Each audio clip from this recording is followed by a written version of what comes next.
여러분 안녕하세요. 오늘도 하나님의 복과 은혜가 여러분의 삶에 가득하시기를 기도합니다.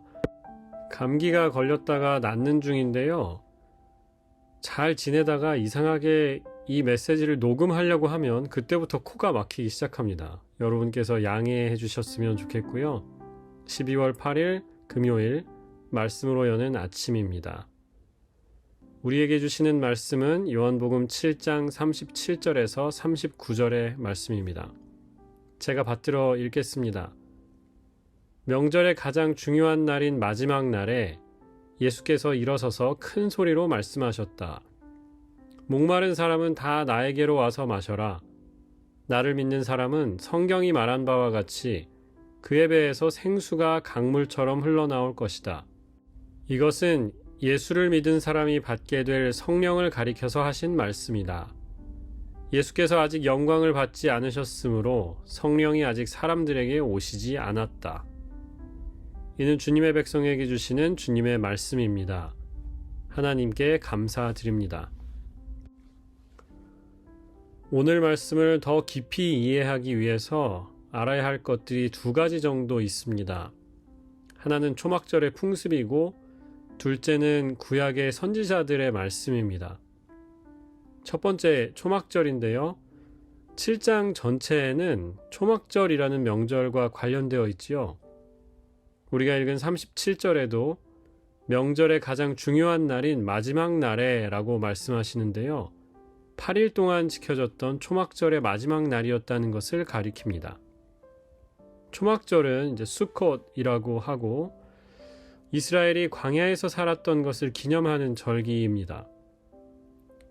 지금도 유대인들은 이 시기에 베란다나 앞마당에 그 수콧이라는 초막을 만들어 놓고 거기서 시간을 보내면서 광야 생활 동안 지켜주신 하나님을 기억합니다. 광야에서 중요한 것이 물이었지요. 그래서 초막절의 하이라이트는 물의 예식입니다.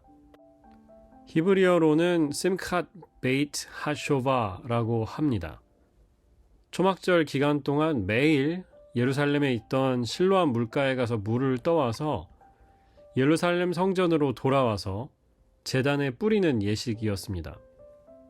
물을 길어오는 동안 사람들은 노래를 부르기도 하고 춤을 추기도 하고 광야에서 물을 주셨던 하나님께서 새해에도 비를 내려주실 것을 믿으면서 기도하기도 했습니다. 두 번째 오늘 본문의 이해를 도울 사실은 구약 예언자들의 말씀이지요. 예를 들면 스가랴서 마지막 장인 14장에 스가랴가 예루살렘의 멸망과 구원에 대해서 이야기하면서 이렇게 말씀합니다. 14장 8절인데요. 그날이 오면 예루살렘에서 생수가 솟아나서 절반은 동쪽 바다로 절반은 서쪽 바다로 흐를 것이다. 여름 내내, 겨울 내내 그렇게 흐를 것이다. 이렇게 말씀해요. 그리고 스가랴 14장 이어지는 말씀에는 하나님의 구원이 임하고 주님께서 온 세상의 왕이 되시는 세상이 온다고 약속합니다. 자, 이 두 가지를 관통하는 것이 예루살렘의 물입니다. 초막절 물의 축제는 광야에서 주셨던 물에서 시작해서 이 땅에 내려주실 비 이야기로 끝나지요. 그 중심에 현재 예루살렘에 주신 실로암 물이 있습니다. 예루살렘의 물이 중심에 있어요. 스가랴서 말씀도 마찬가지입니다. 하나님의 심판을 앞두고 있는 예루살렘이지만 주님의 통치가 반드시 임할 것이고요. 그때에는 모든 사람들에게 생명을 주는 그 물을 공급하는 공간이 될 거라는 겁니다.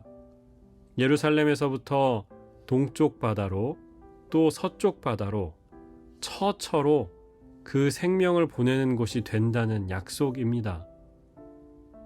오늘 말씀으로 돌아오면요. 주님은 지금 예루살렘에 서 계십니다. 그리고 큰 소리로 외치시지요. 목마른 사람은 다 나에게로 와서 마셔라.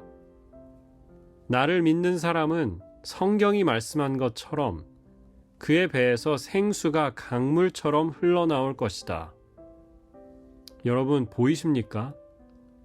주님은 그 예루살렘 한복판에서 자신이 새 예루살렘이심을 선포하고 계십니다. 구약의 선지자들은 예루살렘이 새 생명의 원천이 된다고 하셨는데 주님은 내가 바로 그 새 생명수의 원천이라고 말씀하십니다. 목마른 자는 누구든지 오너라. 나를 통해서 생명의 물을 얻어라. 그리고 요한은 이를 부연합니다. 이는 성령을 가리켜 말씀하신 것이다. 우리가 요한복음 뒷부분에 가서 보게 되겠지만 성령은 진리의 영이고 우리가 주님의 말씀을 생각나게 해주시는 분입니다. 즉, 성령은 우리와 예수님을 연결하는 분입니다. 메시지 전체에는 바뀌는 것이 없지요.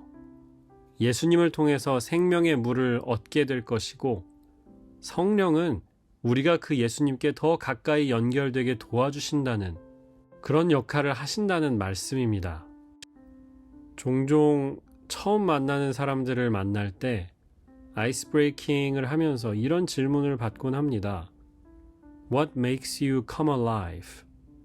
직역하면 당신을 살아나게 하는 것이 뭔가요? 이런 질문인데요. 잘 번역을 하면 당신을 살맛나게 하는 것은 무엇인가요? 당신의 삶에 열정을 불어넣는 것이 무엇인가요? 이런 질문입니다.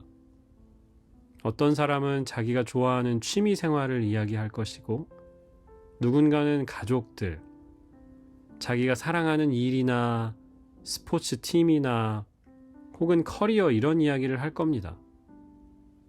하지만 우리는 진정한 생명의 근원이신 분을 알고 있습니다. 예수 그리스도만이 우리를 살게 합니다. 살맛나는 인생, 열정적인 삶, 풍성한 삶, 오직 예수 그리스도께 있습니다. 그래서 저와 여러분은 물 만난 고기입니다. 오늘 예수님이라는 선물을 충분히 마시는 하루가 되길 소망합니다. 기도하겠습니다. 주님, 우리에게 이 생명의 물을 주셔서 감사합니다. 주님을 믿으며 성령 안에서 이 물을 충만히 마시고 다른 이들에게 나누어주는 삶을 살게 하여 주시옵소서. 오늘 하루의 삶 가운데 주님과 이웃을 뜨겁게 사랑하는 저희가 되게 하시고 주님을 기다리는 이 대강절기에 우리의 삶을 돌아보면서 우리 주변에 우리가 예수님처럼 다가가야 할 이웃들을 생각하는 이 절기가 되게 복내려 주시옵소서. 오늘 하루를 살아갈 새 힘과 지혜를 주시고 안전과 건강 지켜 주시옵소서. 예수 그리스도의 이름으로 기도합니다. 아멘. 여러분 주님의 이름으로 축복하고 응원합니다. 기도하며 시작하는 하루가 되기를 소망하고요. 오늘 저녁에 금요 예배 기도의 자리에서 만났으면 좋겠습니다. 감사합니다.